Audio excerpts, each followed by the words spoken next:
Hello and welcome back to another edition of Austin's American Flyer, where today we have the privilege of working on this little lady in front of us here.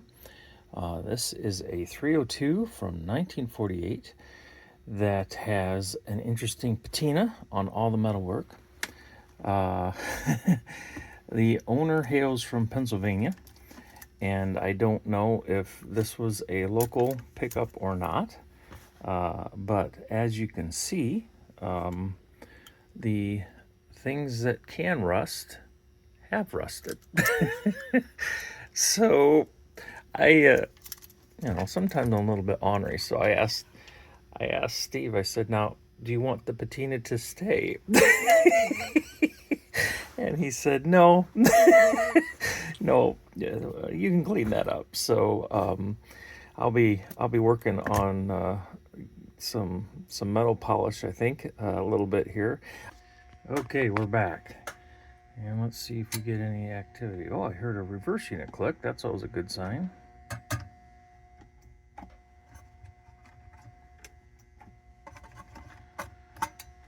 Okay, there it goes.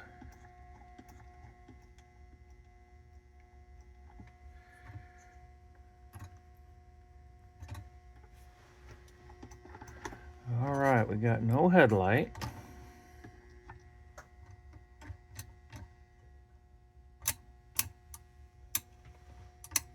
Still no headlight. Okay. So we got no power getting through now. Again, sorry, I've done this a couple times, but my desire is to help those of you that want to do your own repairs.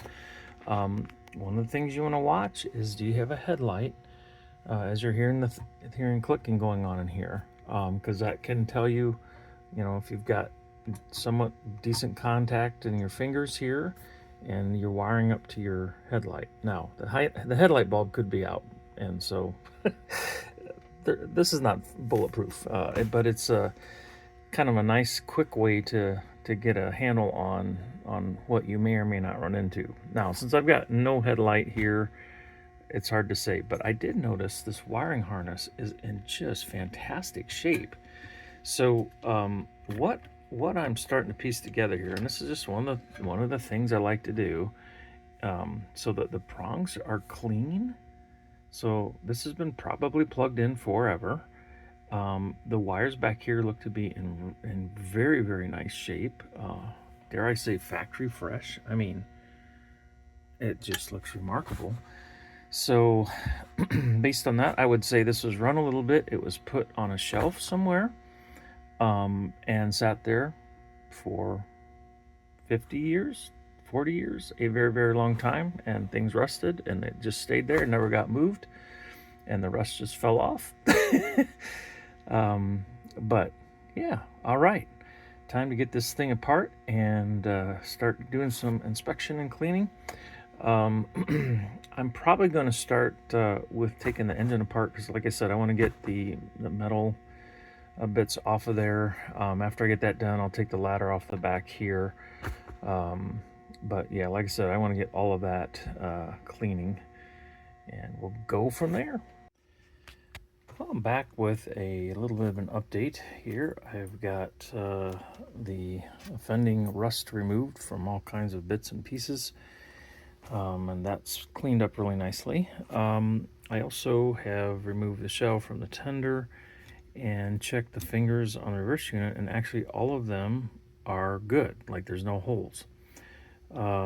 So the next thing is to try and figure out what's going on with the lack of power to the engine, and it could be that we just need some cleaning down here, so I'll probably do that next. Steve, I wanted to start the camera back up and share something with you that I find pretty remarkable. And I thought, I've kind of already started cleaning, but I was like, oh, I should probably show you this. So typically, not typically, every time I service a American Flyer engine, there is a buildup on either side of the brush plate, where the brushes have disintegrated as they've been run. So on both sides in here, there'll be caked up mess. Now I did wipe this, but there's nothing. I mean, this is my Q-tip. Look at that. There's nothing. The other thing is, here in the back of the motor, below the armature, again, I've cleaned the armature and tested it and all that, and I'm putting it back together, and I see down in here, there's nothing. There's no buildup. There's no oil. There's no, again, brush material. So this begs the question, did the person you bought this from clean it, or did it just never get run?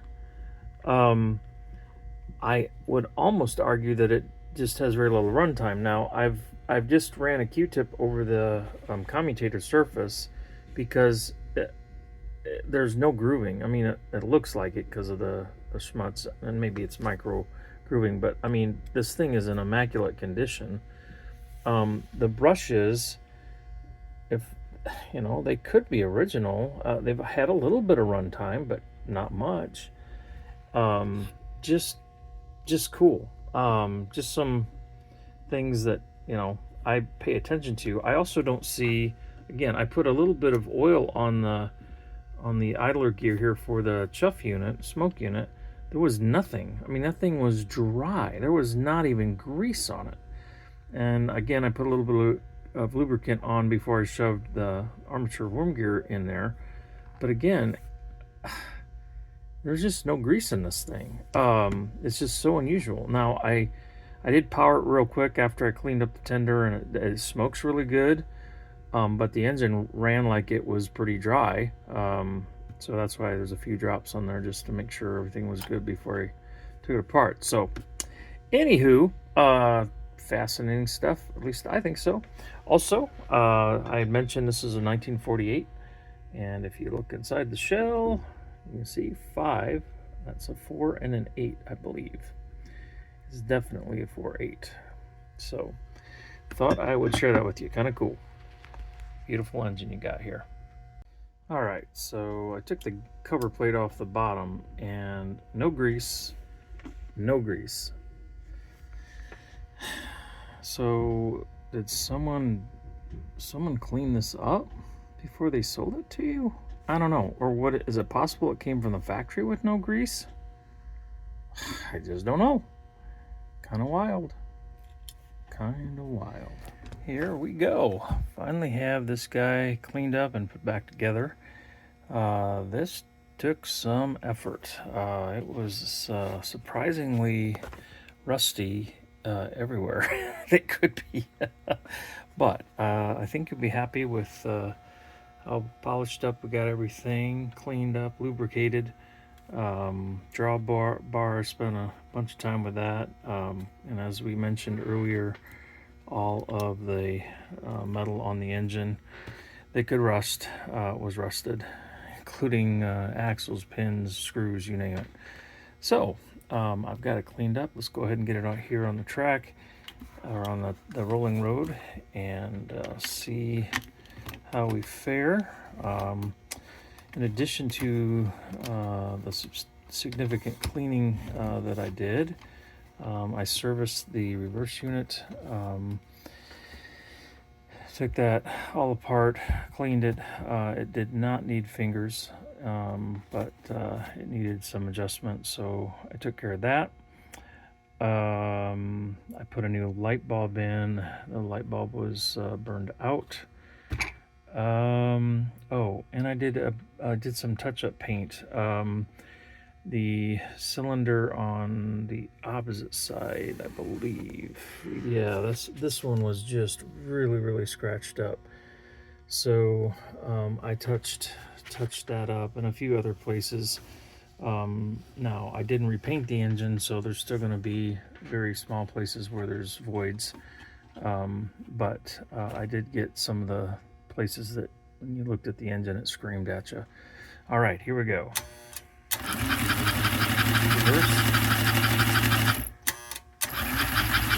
Forward. Smoke inside the front here.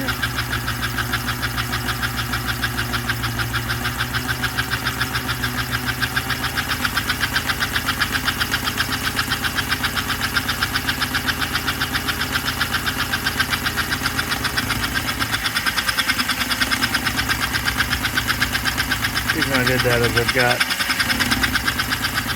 the reason I did that is because I've got a little bit of resistance on my rolling road, which there's times when that's helpful. This black set has resistance in it, but it also means it slows the engine down in terms of RPMs a little bit. But let's take it over to the layout and put it through some paces. All right, let's take a look at how we do on the layout here.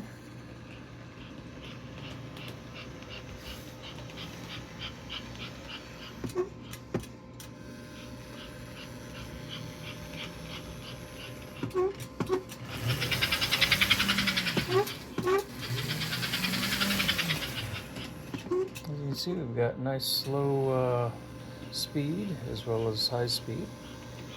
So let's go ahead and get some cars on here.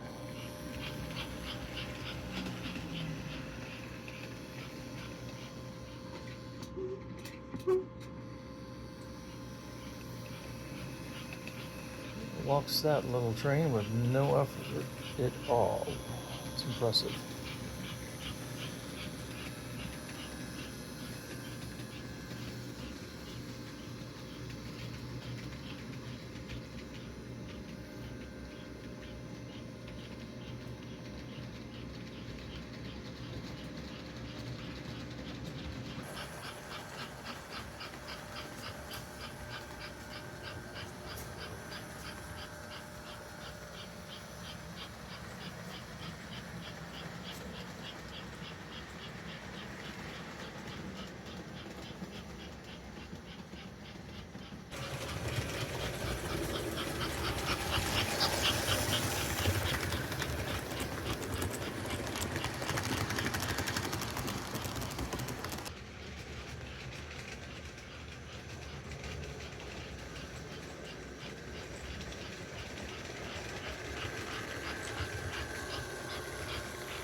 This engine runs really nicely at 10 volts. I did take it up to 18 for a short period. It does absolutely smoke and the rails, it flies. It's super fast, which is why I only did it for a moment. But you've got a great engine here. The motor is really running well. Valve gear on it is in great shape now. I did some lubricating, of course cleaning as I mentioned. It just runs very nicely and pulls well, and I think you'll be super happy with it. Thanks a lot for letting me have a chance to work on this and bring it back. I hope you enjoy the end result.